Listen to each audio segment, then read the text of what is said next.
Thanks for joining me again in this, the 6th video for the Roland Aerophone GO.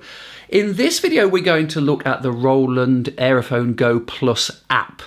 This app gives us 50 additional sounds, and we're going to look at connecting to the app. We'll look at selecting the sounds. We can make some small adjustments to the sounds, and then we're going to look at how you might be able to save your favorites.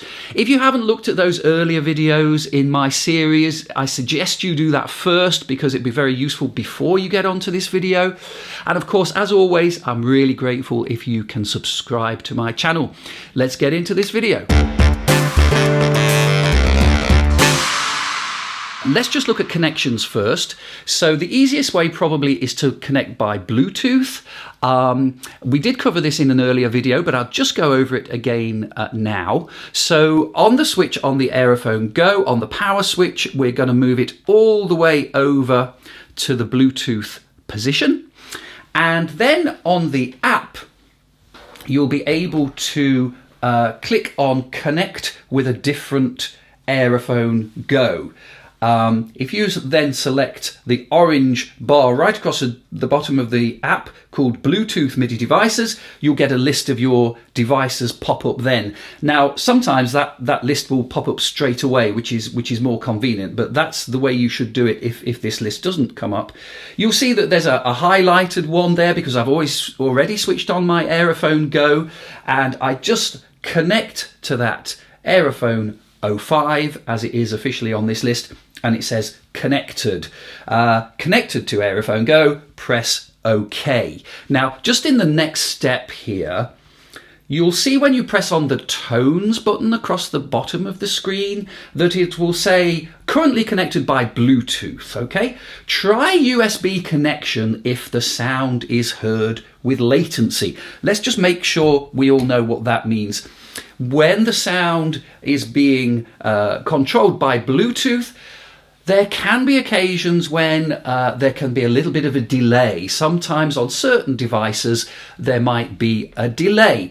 If that's the case for you, you're better to connect via the USB connection. So let's have a look at that. So again, on the side here, there is a USB connection, and you'll get cables with your Aerophone GO to connect. So I'm simply going to plug my USB cable into the Aerophone GO. Now on the other end, this will depend a little bit on what device you are going to use. I'm using an iPad Pro. I think it's the first edition. So I've got a Lightning to USB connector there. Now the Lightning cable might be slightly different for you. That might have to be a USB-C or a regular USB cable. They'll be different for different devices. You can probably ask at your local retailer which is the best one for you, or probably find out on other YouTube channels. Anyway, that's the connector, and I'm just going to fix that straight in to the bottom of my iPad, or it could be an iPhone, and then the connection is pretty much the same. It will come up straight away and say on the app, connected to Aerophone GO, press OK, and we're ready to go. No latency issue if you have had that by connecting to Bluetooth. So here we are in the sounds section of the app. You'll see right across the top of the screen, we've got 5 different categories of sounds: woodwinds, brass, strings, synth, and other.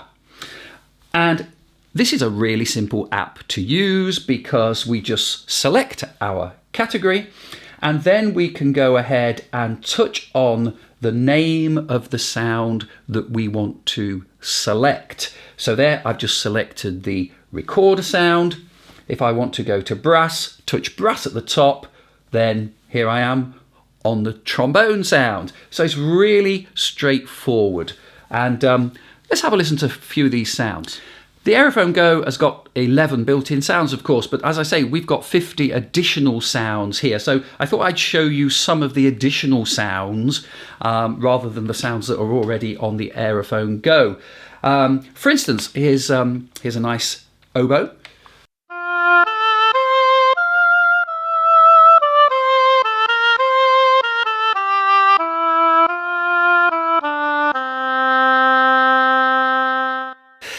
we could switch to the recorder.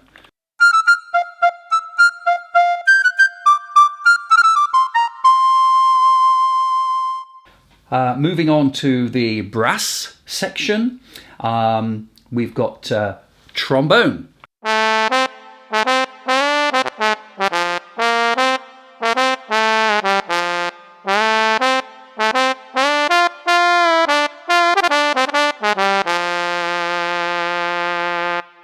We've also got some synth brass sounds.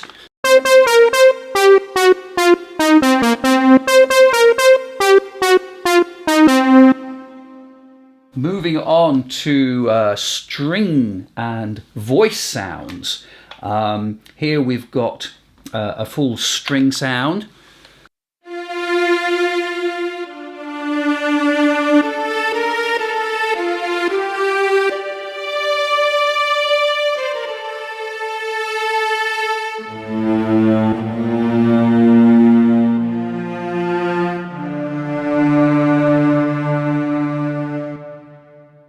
Looking at the synths, we've got a hard lead.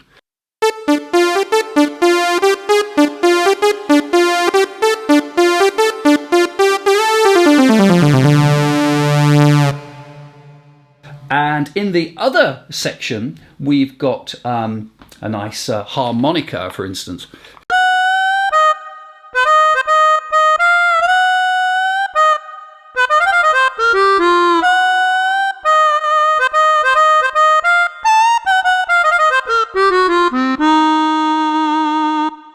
So a really good range of different sounds in there, plenty to keep you experimenting with.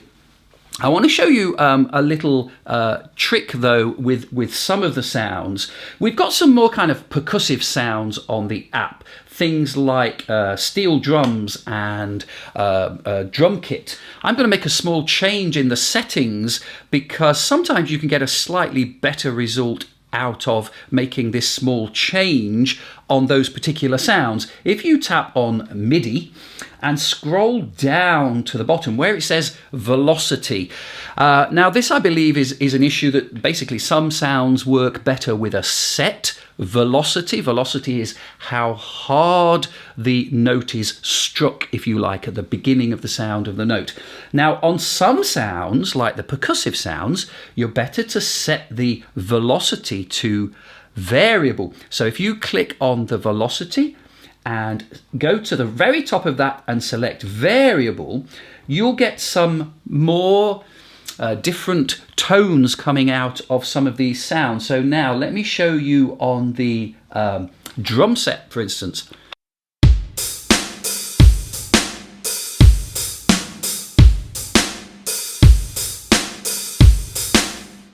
So what we're talking about here is that now I can control on these sounds the sort of tone that comes out of that sound. If I blow this sound quite gently,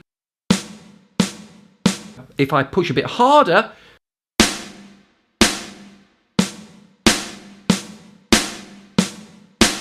you can hear there's two different snare sounds there, so you can get some more variation. So on some of those more percussive sounds, you want to definitely have a look at setting that control to variable velocity.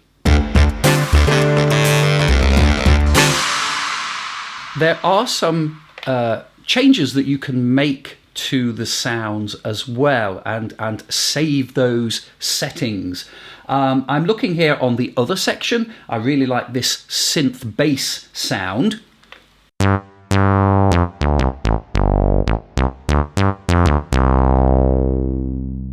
Okay, but you know, I might want to make some slight changes to that. Now, this is really straightforward again. All I need to do is touch a second time on the title of that instrument. So I've touched on the synth bass a second time after I've selected it. And now you can see I've got some changes I can make here. I can change the volume of that sound.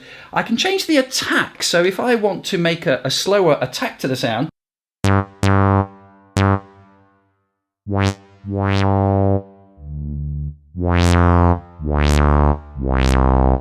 I've got quite a difference in the sound there by changing the speed of the attack. And I can select the amount of reverb as well.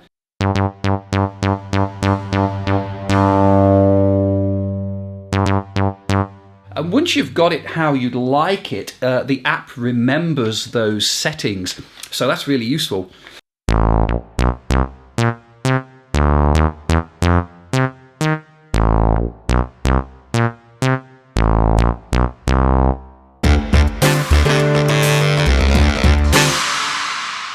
And then finally, we might want to save some of our favourite sounds so we can quickly get to those favourite sounds. And again, this is really very straightforward. So I've got my synth bass there and I've got it set how I like it. I'd like to kind of save it as one of my favourites. Well, it's really easy. There's a little star to the right hand side of the sound, and then you can see at the bottom of the app it's put it in this orange button right at the bottom of the app. If I wanted, say, to add my oboe as well, I can star the oboe, and I might go over and also select, say, my violin sound, and that's selected now at the bottom. And now if I want to move quickly between those sounds, I can select synth, oboe, violin straight away, so I can be really quick on my patch changes.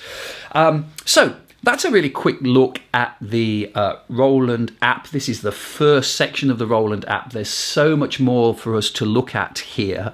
But we've looked at connections, we've looked at selecting the sounds, making some slight edits to the sound, and then getting our favourites in the order we would like. I hope you found that interesting and useful. Again, please remember to subscribe, and see you in the next one.